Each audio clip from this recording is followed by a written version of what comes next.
Hey everybody, and welcome to week one of the 4.5 or so weeks that we will be here. In case you didn't get a chance to take a look at the introduction material, which I would highly encourage that you do. In fact, take a look at the syllabus and the introduction video. There's some important information in there for you. But in case you didn't, my name is Scott Keys. I am the instructor for this class. And I am here to try and serve you as best as I can. And so because this is a virtual classroom, we obviously will not meet face to face, but I figured these videos provide some kind of face towards an otherwise sort of anonymous looking and feeling kind of course. So hopefully these will be helpful. And basically what we're going to do in this short little video is just to provide a basic overview, a mini nano lecture, if you will, about some of the content that we're going to be looking at this week. And I'll do this each and every week for the duration of this course. So for this week, we are going to be focusing in on a rather large period of history where many, many different things happened. But part of the reason why this particular period is not studied as in depth as other eras is because there's not necessarily a bunch of large-scale drama that goes on during the colonial era. And we're going to be looking at the period from 1607 to about 1774. Really what you have is a lot of small-scale drama. There's a few times when things flare up and you get these crazy moments, such as with the Salem witch trials, right? Much of what we're going to be looking at is just going to be the lives of daily folks, what I call bottom-up history. That is, we're looking at not necessarily the lives of, monarchs and presidents and, super powerful people, but rather just your everyday individual, okay? And so really what we're going to be doing is looking at just a few of these settlements and colonies that the English settled. In the end, there will be a total of 13 colonies, and these 13 colonies will eventually come together to create what will become the United States. Now, I don't have time to go through each and every one of these colonies and talk about how they were founded and who they were founded by and what life was like, so we're just going to kind of give you a broad overview. But we are going to be looking at least two, perhaps three, of the English colonies. And we're going to be focusing on the one that developed first, which would be Jamestown, which is located in what is now the state of Virginia. We'll also be taking a look at some of the New England colonies, specifically Massachusetts Bay. And the objective of looking at these is to provide for you an overview of the different reasons for why people came from England to the United States, or what would become the United States.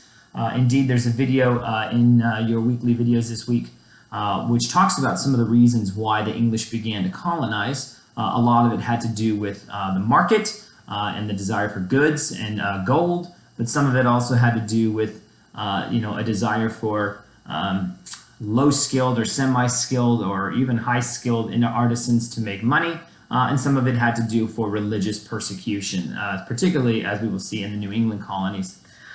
Each of the original 13 colonies definitely develops along very different lines, but there's also a lot of continuity and similarity between them as well. So for example, in Jamestown, there was a time known as the Starving Period, which took place between 1609 through 1610 during the winter of those years. This was a time when about 500 colonists started the winter off, and by the time it was done, there was about 60 remaining. They had eaten all of their pets, all of the animals. They had even begun to dig up the dead and eat them. That's how desperate they became. Well, there was a similar starving period in England, or New England rather, Massachusetts Bay. One of the big differences between the two colonies, at least initially, between Jamestown, which was founded in 1607, and say the New England, Massachusetts Bay colony, was that the one in Jamestown was predominantly settled by men, where the one in New England was settled more by families. And families, and having a family is kind of a stabilizing institution. And although they meaning Massachusetts Bay, had negative interactions with Native Americans, evidenced by things like the Pequot War, the relationship between the native peoples in New England was better with the English colonials than it was in, say, Jamestown.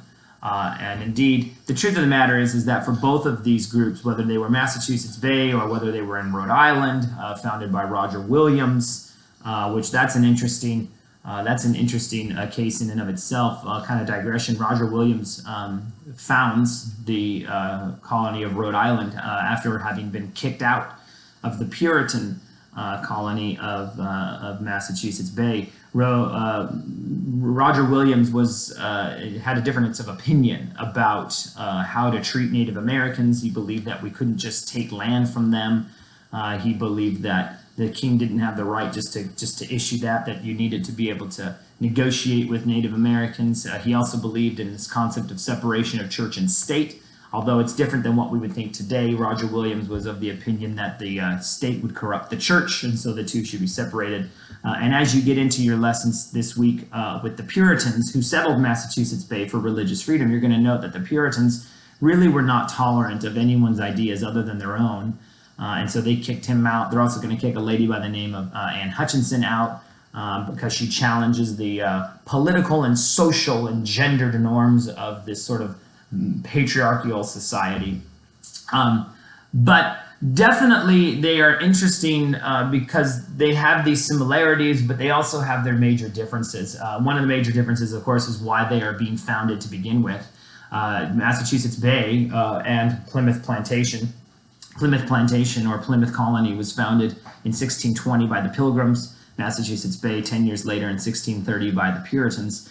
Jamestown is founded as a joint stock company by contrast. The folks who are in Jamestown are not there to have religious persecution, or I'm sorry, to get away from religious persecution. They're there to make money. And the problem that Jamestown is going to encounter is that when they couldn't find any gold, the one thing that they did have that they really believed belonged to them was land. Indeed, the type of settlement that the English began to undertake is a form of colonization known as settler colonialism. And settler colonialism is basically the idea that land is at the very heart of the colonial experience. They presume a sovereignty over the land, and Native Americans are something to be removed, however that had to be done, whether it was forced removal or just death. And in certain parts of what would become the United States, we can particularly look at California. Genocide is a really appropriate term to use as to what happened to some of these people. But digression aside, Jamestown is founded by these individuals who've made up the Virginia Company, known as a joint stock company, and they're looking for wealth. When they don't find it, they begin to sell land. And what begins to happen, as you will see, is Jamestown begins to really boom with the production of tobacco. In fact, by 17, 16, 18, tobacco is a fairly significant crop being grown in Jamestown. And what happens is you have a handful of wealthy planters who are known as the Tidewater aristocrats. These Tidewater aristocrats take over large chunks of land, and they begin to grow lots and lots of tobacco on those lands. But they use forced labor to do this. And when I mean forced labor, I don't necessarily mean slaves, at least not yet. By the end of the 1600s, following something known as Nathaniel Bacon's Rebellion, you are going to begin to see a movement towards the use of African slaves. But initially we used indentured servants, and indentured servants were basically poor people from England. Perhaps they were criminals. Some writers in England at the time talked about the quote-unquote New World being a wasteland, and so they wanted to get rid of the waste people out of England, so they'd ship them off. And basically an indentured servant is one who has their passage paid for them to come to America, and their room and board is paid for, and in exchange they give somewhere between 4 to 7 years of their labor. We'll talk more about that. There's a video on that as well, so I don't want to get too deep in the weeds. But life begins to develop for these folks, as you're going to see, relationships between the natives is both different and the same, all at the same time. But each of them have unique experiences that happen. Perhaps the most unique experience, at least for the New England and Massachusetts Bay, is the Salem witch trials. This is an interesting moment in history because it really is sort of large-scale drama in an otherwise sort of small-scale drama sort of scene. And the one thing that historians continue to do with the Salem witch trials is to try and ask what caused this conflict.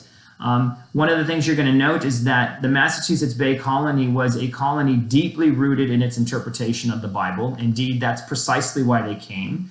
You actually can't understand the Puritans outside of a biblical context because it literally drove everything that they were, including the Salem witch trials to a degree, because the Puritans believed that witches existed very much in the same way that you would believe that your computer that you're staring at right now exists. They believed that witches and the devil were present and that they could influence the lives of individuals. And kids were taught this from a very young age to believe in the existence of witches, and that can have a significant impact upon how you think, right, and how you understand and perceive the world around you.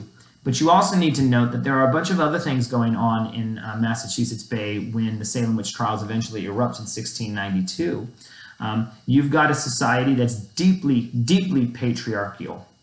Women have no rights whatsoever. They have no right to their labor. They have no right to their earnings. They have no right to their own physical body, right? And this is particularly true of young girls. They are basically the most uninterested folks in the Massachusetts Bay Colony. And what I mean by that is no one cares what they think, right? And yet during the Salem witch trials, that's exactly who they're going to be focusing their attention on, because it is young women who begin to accuse other people.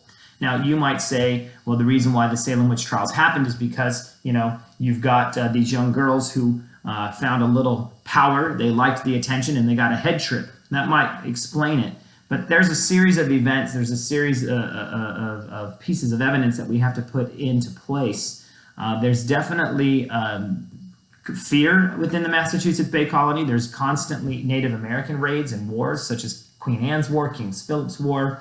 The charter in Massachusetts Bay had just recently been revoked, and so politically speaking, it's not very clear what's going to happen to them.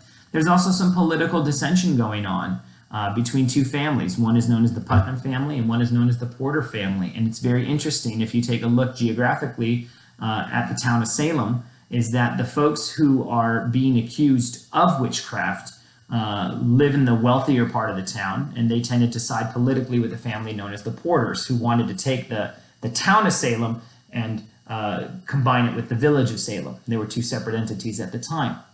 Those who were accusing tended to come from the not-so-wealthy class, and they were politically affiliated with the Putnams, and they did not want to see the town merge with the village, because if the village had merged with the town, then these villagers would have lost some of their political power, and they were affiliated with the Putnams. And it is not inconsequential that Ann Putnam Jr. is one of the key accusers. And what I mean by this is you had young girls accusing other people, predominantly women, although some men were accused, predominantly women, of doing witchcraft on them. Now, again, there's a video on this, and of course there's reading on this as well, but it's an interesting thing to sort of think through what caused the Salem witch trials, and to this day we don't wholly know.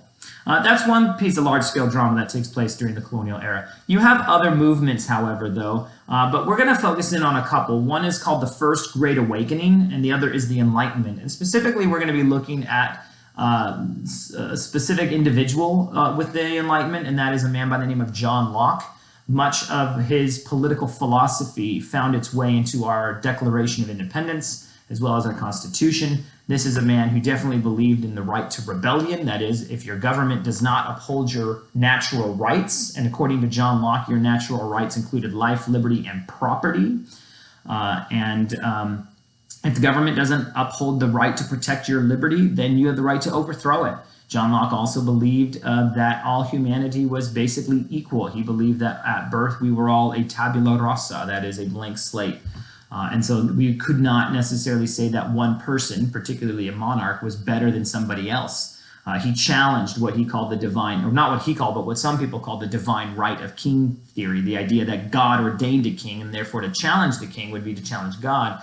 And John Locke said, no, we're all equal. And so much of his philosophy finds its way in our founding documents.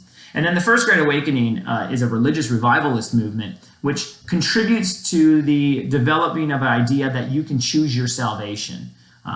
In the Puritan way of thinking, God had already written your ticket. There was nothing you could do. God, in his infinite knowledge, had already said whether or not you go to heaven or to hell, and there's nothing you can do to change that. The First Great Awakening challenges that assumption. And ultimately, what these two movements do is they contribute to the people in the English colonies beginning to think of themselves as an independent people, as Americans, because they begin to understand that they can make choices. And this will deeply contribute to the coming of the American Revolution, which is where we're going to end this week as we look through a number of the causes of the war. And it's not just taxes. Really, there was a great deal of issue with political representation and the right of the people to, in some ways, smuggle goods. But just the general sense that people, specifically Englishmen, had certain rights, but those rights were being trampled on. And in the end, we are going to very much disavow and declare ourselves against many of the taxes that the British will lay down. Many of those things you're familiar with. We cover those here this week as well. And in the end, by 1775, the American Revolution will erupt at the battles of Lexington and Concord.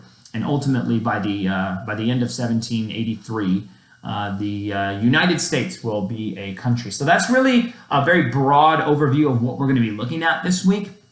So, dive into this. The colonial era, I find, is incredibly interesting. There's a lot going on and a lot to take in. So, hopefully that's helpful to you. Of course, you'll need all of this information to help you answer this week's questions. And you'll want to make sure that you get those in by the stated due date and time, which can be found in both the syllabus and on the homepage in Canvas. So, that's what I've got for you this week, guys. So if you have any questions, contact me. I'll get back to you. Otherwise, as always, go in peace. Be warm and filled. May the force be with you. Live long and prosper, and may the odds forever be in your favor. Have a blessed week, guys.